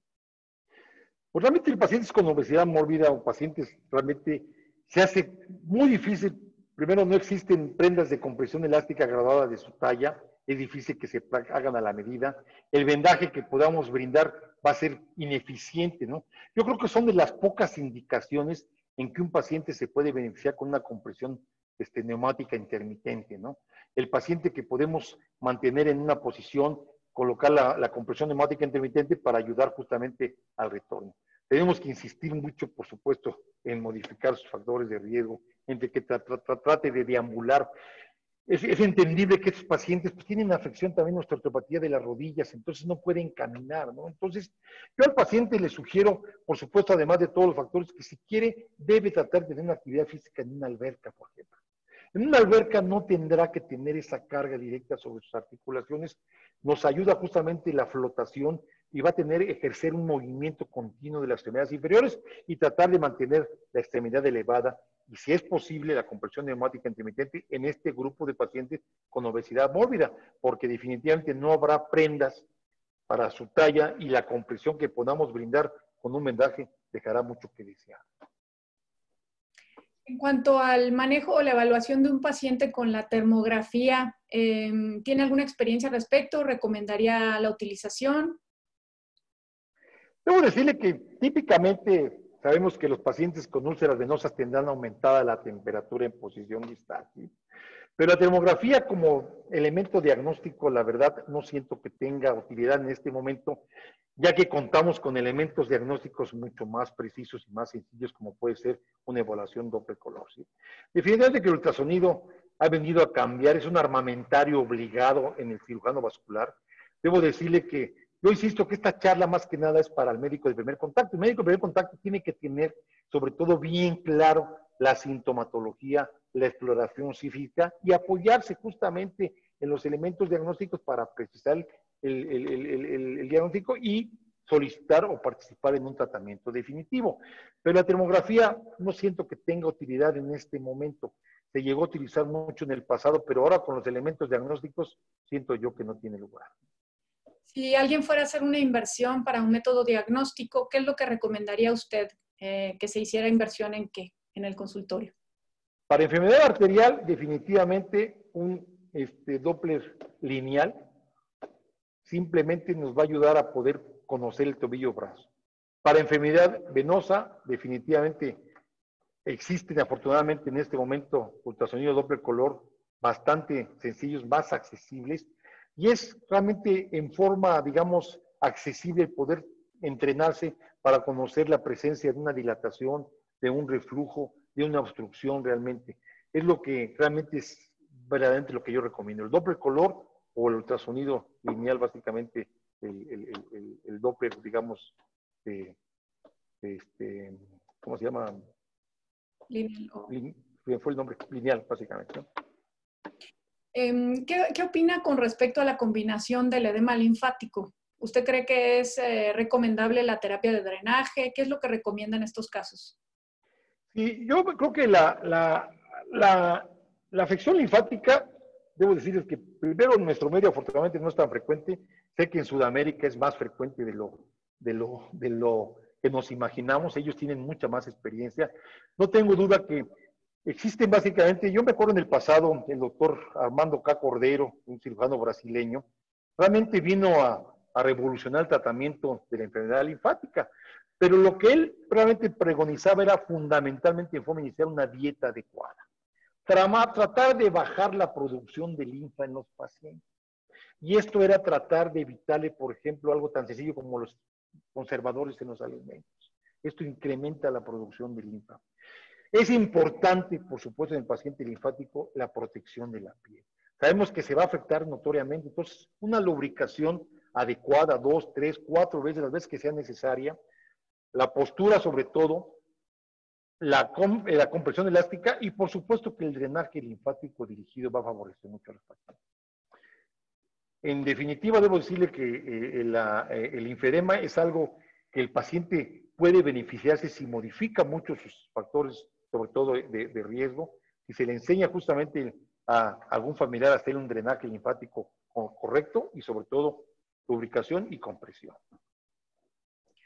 Creo que queda un poco de duda con respecto al manejo de la enfermedad venosa crónica. Me dicen si acaso en médicos que estén en el interior del país con dificultad al acceso a medicamentos, etcétera, cremas específicas, ¿qué opciones tienen de controlar las úlceras venosas en los pacientes, digamos, sin la opción de pues, tecnología o la disponibilidad de medicamentos?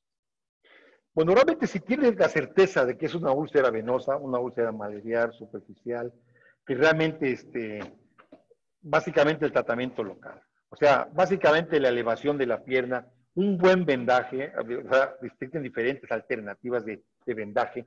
El vendaje nos va a ayudar notoriamente. Es difícil, yo creo que decirle que es la parte más importante de cualquier médico. Inclusive nosotros, debo decirle como especialistas, el hacer un vendaje adecuado y preciso es difícil realmente. Entonces, por eso es que es mucho más eficiente la compresión elástica que puede brindar una media. Pero definitivo, el médico que está, digamos, en el interior, que no tiene acceso a elementos diagnósticos, primero hay que mantener limpia la extremidad, hay que mejorar los factores de riesgo, tratar de que baje el paciente de peso, de que tenga una actividad física regular y que tenga, pues evitar los episodios de bipedestación, evitar estar de pie o sentado por periodos prolongados. E insisto, básicamente, usted si quiere adicionar algo en relación a la curación de estas lesiones, porque definitivamente hay muchas, digamos, alternativas de elementos locales para curarlos, pero debo decirle que lo fundamental va a ser establecer esto. Si quiere usted agregar algo ahí, doctora.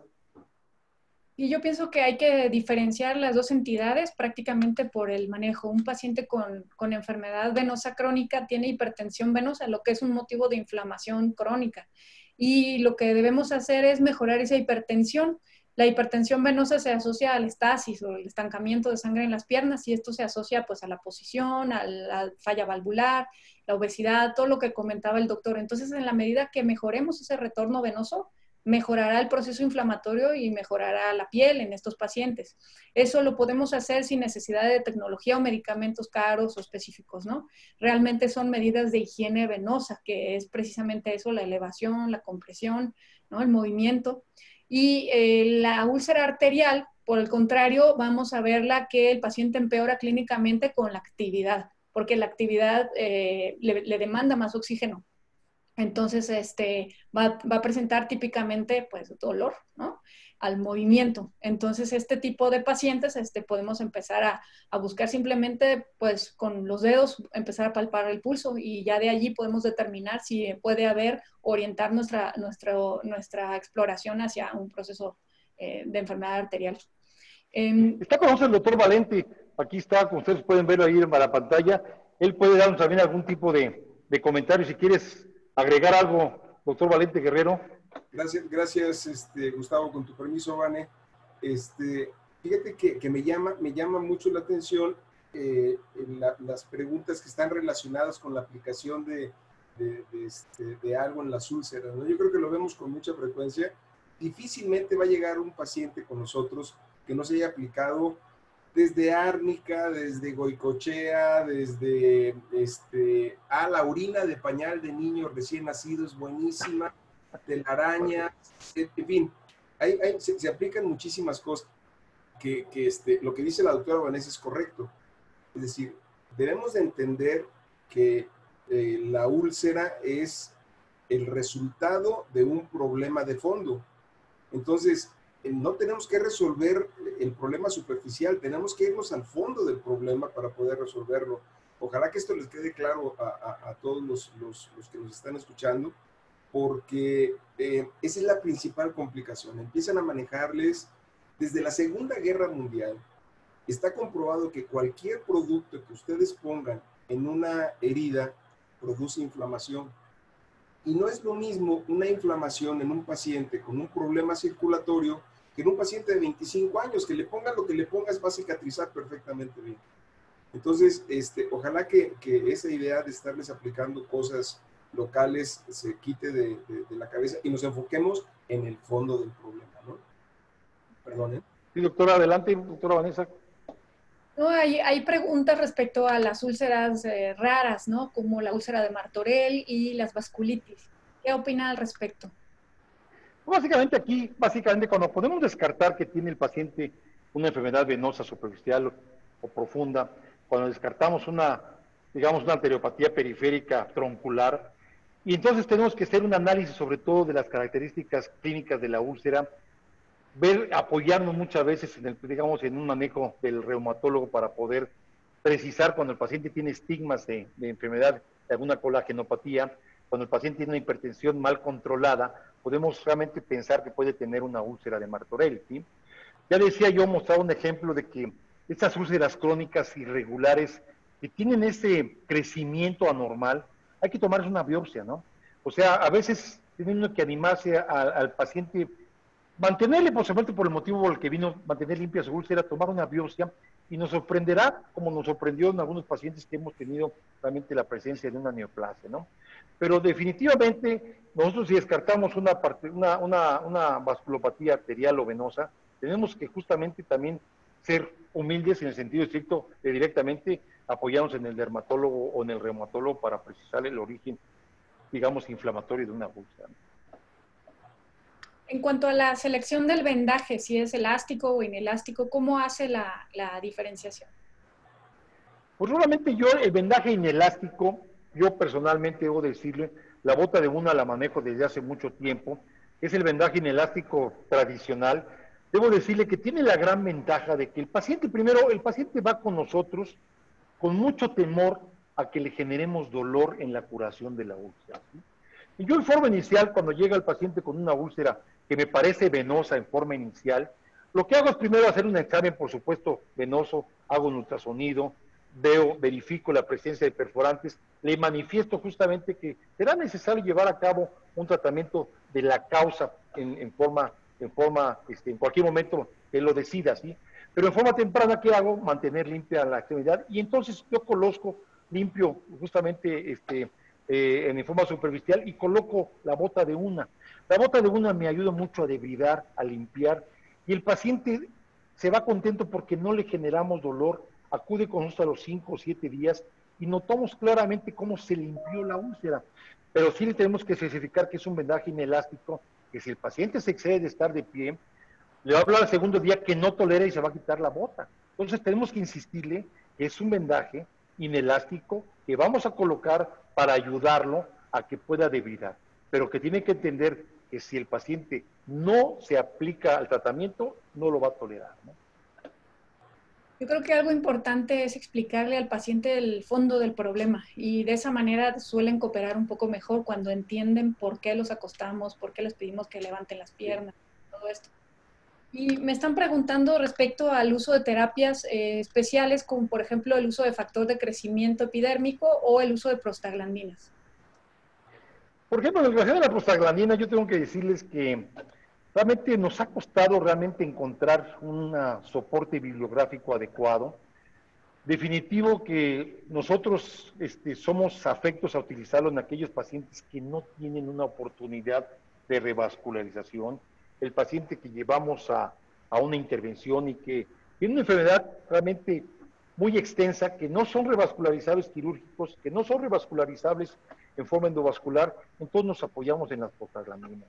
Hemos tenido resultados satisfactorios en la presencia de úlceras arteriales, sobre todo eliminando el dolor. Debo decirle que quizá la principal indicación que yo doy a los pacientes o que utilizo la prostaglandina es el paciente que no podemos revascularizar, o inclusive el que revascularizamos en forma incompleta. Si pudimos únicamente abrir un solo de los vasos, podemos mejorar, digamos, el angiosoma que mencionaba yo, pero veo que justamente con la angiografía veo una circulación colateral, digamos, limitada.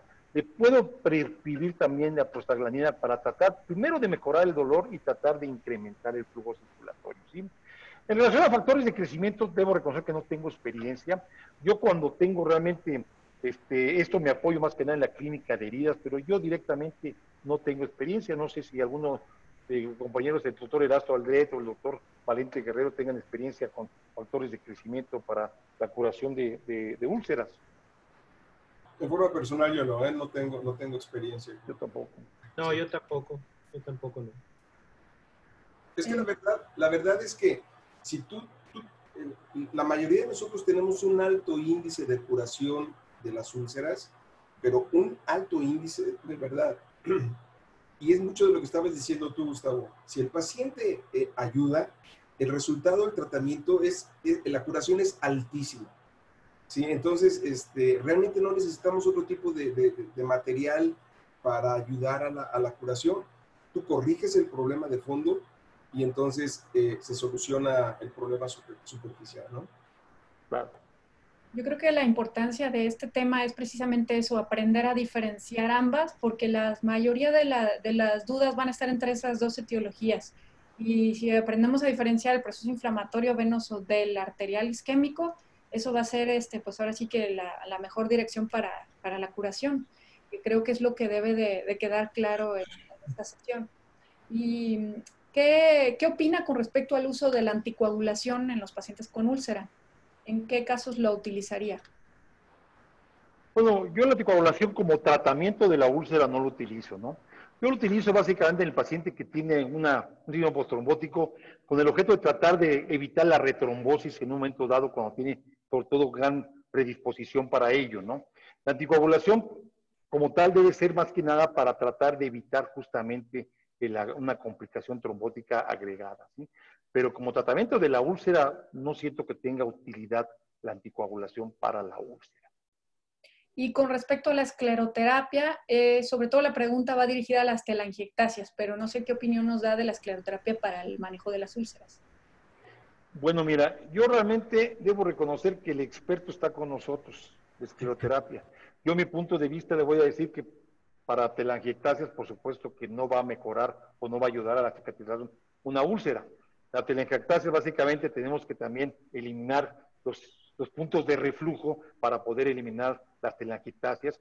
Yo, por ejemplo, en las telangiectasias, debo decirles que pues realmente hago escleroterapia, digamos, en una forma, siento yo que trato de hacerlo completa, elimino los puntos de reflujos mayores, luego elimino los puntos menores, siempre utilizo el transiluminador, por ejemplo, la magnificación ocular, y utilizo básicamente, pues, solamente esclerosantes suaves, ¿no? Pero, ¿qué te puedo decir? Escleroterapia está aquí Valente, no me atrevo yo a hablar más de escleroterapia que lo que nos puede opinar Valente, ¿no? El resultado, gracias Gustavo, el resultado está comprobado con estudios en diversos lugares.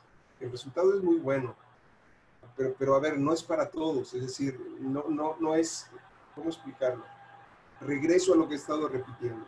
Si nosotros tenemos una safena mayor descompensada que nos está produciendo la hipertensión en el tobillo, pues entonces tenemos que solucionar ese problema con la safena. Si tenemos unas perforantes que están abajo de la rodilla, que es lo que nos está dando la hipertensión y produciendo la úlcera, tenemos que deshacernos de cerrar esas perforantes. Entonces, está comprobado que el tratamiento con escleroterapia no se aleja mucho del resultado con láser y radiofrecuencia. Entonces, si comparamos esos tres tratamientos que son los que están ahorita en boga a nivel mundial, creo que la respuesta sería: el tratamiento con escleroterapia es excelente. Sí, ya decía yo básicamente en la charla que siempre he guiado con el ultrasonido para llevar a cabo un tratamiento preciso. Pero en relación a la pregunta que hacía el médico, las telangiectasias definitivamente no siento yo que tengan cabida para curar una úlcera. Quizá la escleroterapia para pacientes de telangiectasias, pues lo haremos más que nada con complemento, quizá cosmético en los pacientes, pero directamente para el tratamiento de úlcera no tienen cabida, ¿no? ¿Y cuál sería la opinión del panel aquí reunido respecto al tiempo que toma el cierre de una úlcera crónica? No me especifican si es venosa o arterial, pero en sí, ¿qué es el tiempo que ustedes darían o en promedio para que cerrara una úlcera? Bueno, yo siento que definitivamente que si una úlcera tarda es que no estamos llevando un tratamiento adecuado. O sea, definitivamente si el paciente no le estamos eliminando la causa subyacente, pues no vamos a tener mejora, ¿no? Y por eso decía yo al iniciar la charla que úlceras de 4 a 6 meses de duración son úlceras crónicas que están siendo en forma mal diagnosticadas. Pero yo tengo que decirles que con experiencia, una úlcera arterial que usted revasculariza, se sorprende la velocidad de cierre de las úlceras, ¿sí? La eliminación del dolor, ¿sí? Las úlceras venosas, si nosotros quitamos los reflujos, ya decía Valente, de las venas perforantes, que suelen ser quizá las que mayor tendencia de crear ulceraciones, si eliminamos ese reflujo perforante, veremos realmente una curación importante de la úlcera. Pero Como tal, debo decirle que una úlcera que se extiende en tiempo es una úlcera que estamos tratando de forma irregular. ¿Qué opina el doctor Erasto Aldrete? Sí, yo coincido con usted, doctor Rubio. Realmente cuando tratamos de manera correcta la causa de fondo de la úlcera, esta cierra rápido. Yo podría decir una úlcera arterial que está bien revascularizado, dependiendo del tamaño, si está infectada, si, etcétera, pero cierran muy rápido. Si una úlcera y supuestamente o creemos que ya tratamos la causa y no se ha resuelto, es algo está sucediendo, no está bien revascularizado, o en el caso de las úlceras venosas, no está bien tratado la causa de la hipertensión venosa y algo más debemos de hacer, pero pues una úlcera venosa, digamos, promedio de 5 centímetros que se trata de manera correcta mediante algún procedimiento de ablación, pues en 4 semanas debe de estar cerrada completamente, Justamente. generalmente. General, Sí, perdón, perdón. sigue, por favor. No, adelante, vale. Adelante. Es que en general, bueno, hay estudios que hablan que el promedio de curación de una úlcera, por supuesto, de acuerdo al tamaño, son de 3 meses. A mí 3 meses se me hace mucho. Regreso nuevamente, depende de acuerdo del tamaño, ¿no? Pero insisto en lo que ustedes están diciendo, tú revascularizas una úlcera, que habitualmente las arteriales son pequeñas, en 3 semanas está cicatrizado. Y una úlcera venosa bien controlada, quitas el edema, evitas infecciones, en menos de 2 meses, mes y medio, 2 meses debe de estar cicatrizada. Una úlcera que le da la vuelta a la pierna, por supuesto que va a tardar más. Sí, yo tengo que decirle que el paciente que acude con nosotros siempre, por ejemplo, tomamos una fotografía inicial.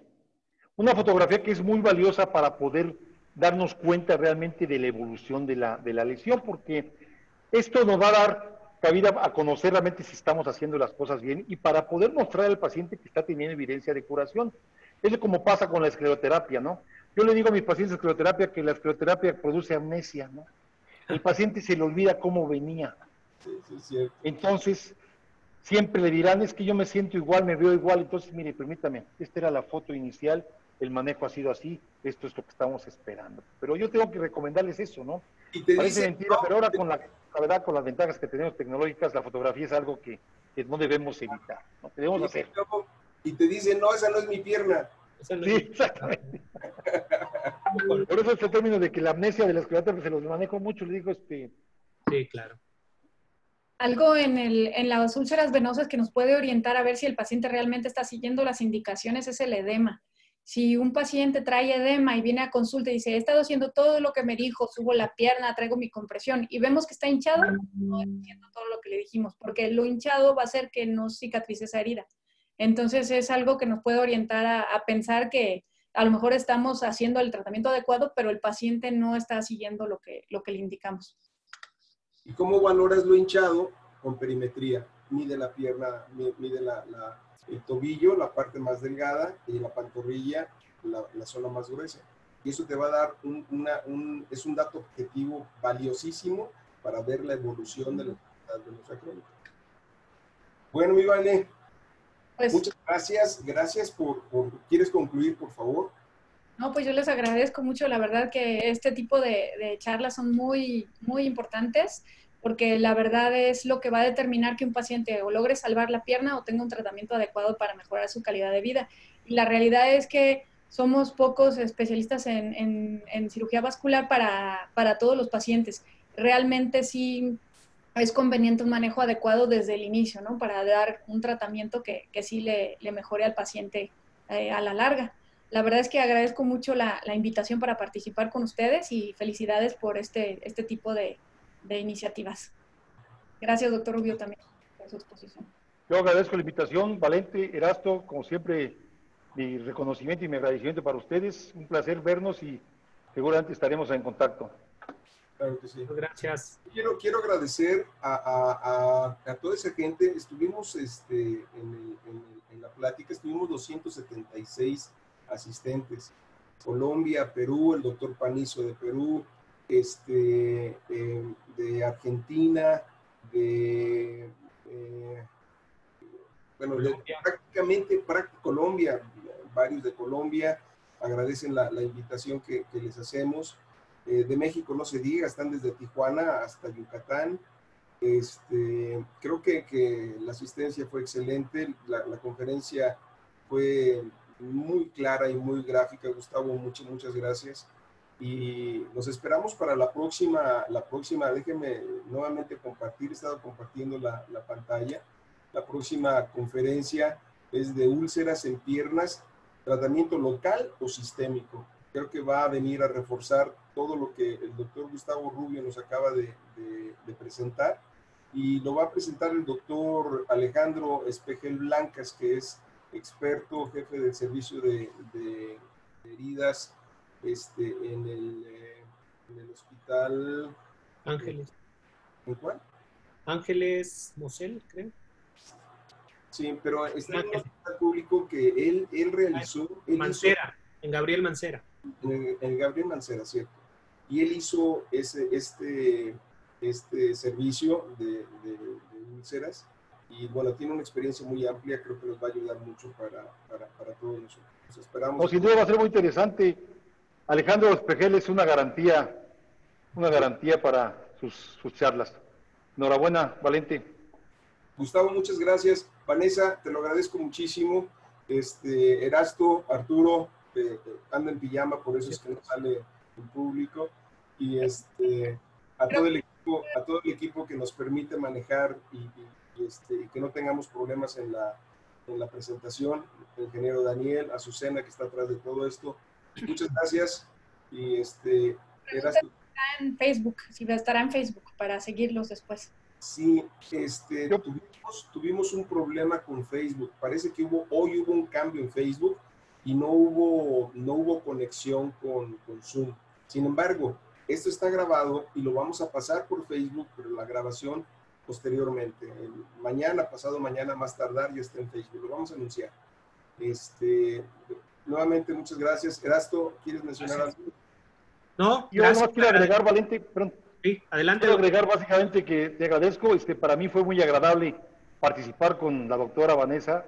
Ustedes saben, es mi hija. Me sorprendió cuando Valente y Erasto me hicieron la invitación. Le digo, a ver, pero ¿qué pasa? La doctora va a ser la moderadora. Entonces, para los que no saben, ella es mi hija. Parece mi hermana, pero es mi hija. Yo les agradezco mucho esta oportunidad de compartir con ella, Muchas gracias. Gracias a ambos. Gracias, doctor Rubio. Vale, gracias. Buenas noches a todos. Un placer. Noches. Buenas noches a todos. Gracias. Buenas noches, Arturo. Bye.